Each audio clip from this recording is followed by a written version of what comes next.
Hello everyone and welcome back to my channel. Today I have a fun interactive baby theme box card for you guys. Interactive cards are my favorite.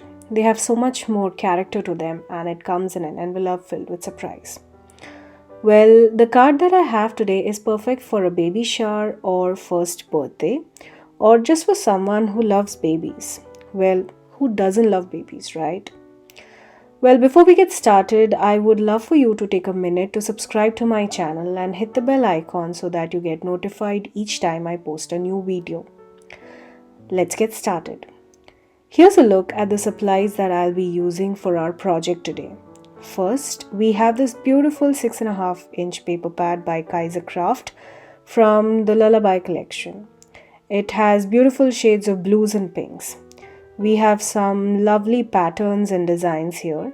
Apart from the normal cardstock pattern, this paper pad has 10 specialty papers including 2 foil designs, 2 spot varnish papers, 2 flocking and 4 sheets of die cuts with 28 die cut elements each. There are 2 sheets of each of those designs, both in pink as well as blue. Next, to create our interactive box feature, I have this 3D box die and the add-on hills die by Scrappiness. This product is from the latest Halloween and Thanksgiving release by Scrappiness. You should definitely check out the link in my description box below to get your hands on some of these amazing products from the latest release. Well, let's get started. I will first create the base of my box card using this die that you will see here on the screen. I'm using a light shade of blue cardstock to cut out the base of my card. The cardstock I'm using here is not a very heavyweight cardstock since we will be adding more pattern paper to make our box card a lot more sturdy. You will see that the die cuts out so perfectly and also has thin score lines where we will be making the flaps for our box card. Well, now that we have our base ready, it's time to create a beautiful backdrop. For this, I have this beautiful blue striped pattern paper which will go perfectly with the light blue cardstock.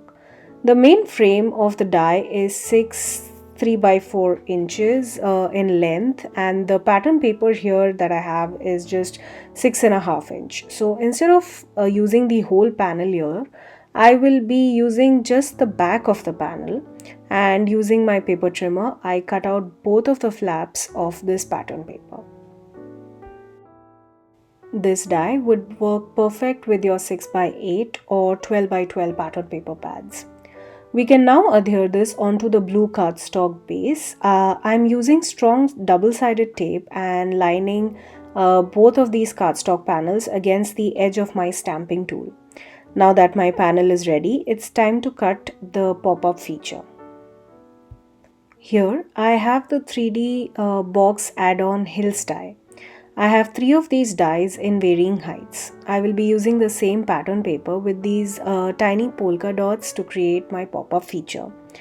Before I start assembling the 3D card, I will stamp a sentiment onto one of those hill dies.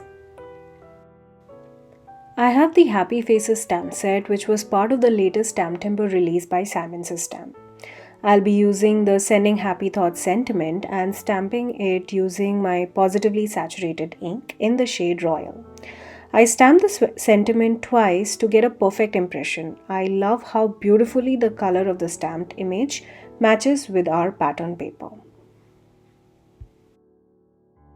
I have a video where I have used this stamp set, and well, I will leave a link to that in the description box below. Also, there will be a link to my blog where I have more information about this stamp set.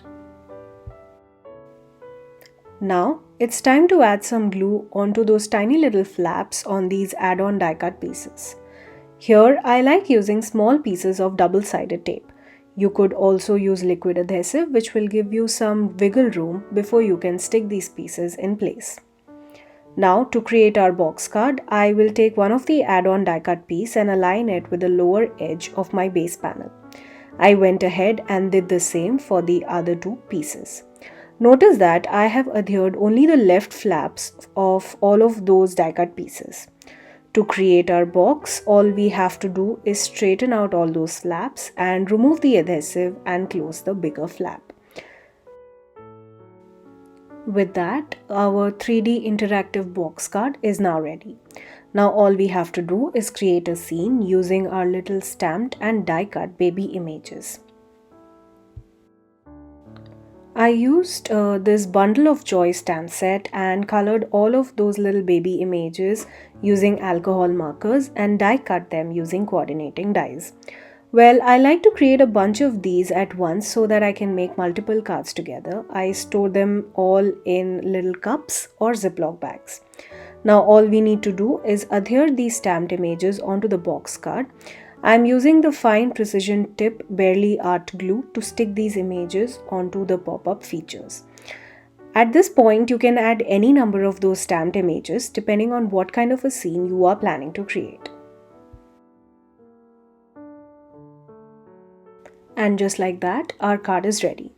This box card will fit perfectly into an A2 size envelope. But well, before we call this card done, I also added a little strip of white cardstock on the back of my card where I can write my greeting. I used the same stripped pattern paper to match with the front of the box card. For the congrats sentiment on this strip, I used the Hats of Grad stamp set by Simon Says Stamp. I masked the word Grad and just stamped the word congrats using the same royal blue positively saturated ink. I also added one of those stamped baby images onto the sentiment strip. Well, here's a look at the finished card. I love how adorable it turned out, and the best part of these kind of 3D interactive pop-up cards are that they can be kept upright on display. You have enough space to write your personal message, and well, that can be hidden behind the card. I had so much fun creating this card, and I hope you had fun watching it too and got inspired. All the supplies can be found linked in the description box below. I would love for you to become a subscriber to my channel, and if you do subscribe or are already a subscriber, please make sure to hit the bell icon so that you don't miss the next time I post. Hit the like button and let me know in the comments down below if you have any ideas or suggestions. Also, if you'd like to share your creations, please tag me on my Instagram at rp_shutterbug. There's a link to that in the description box below. Thank you again for joining me today. Until next time, stay safe.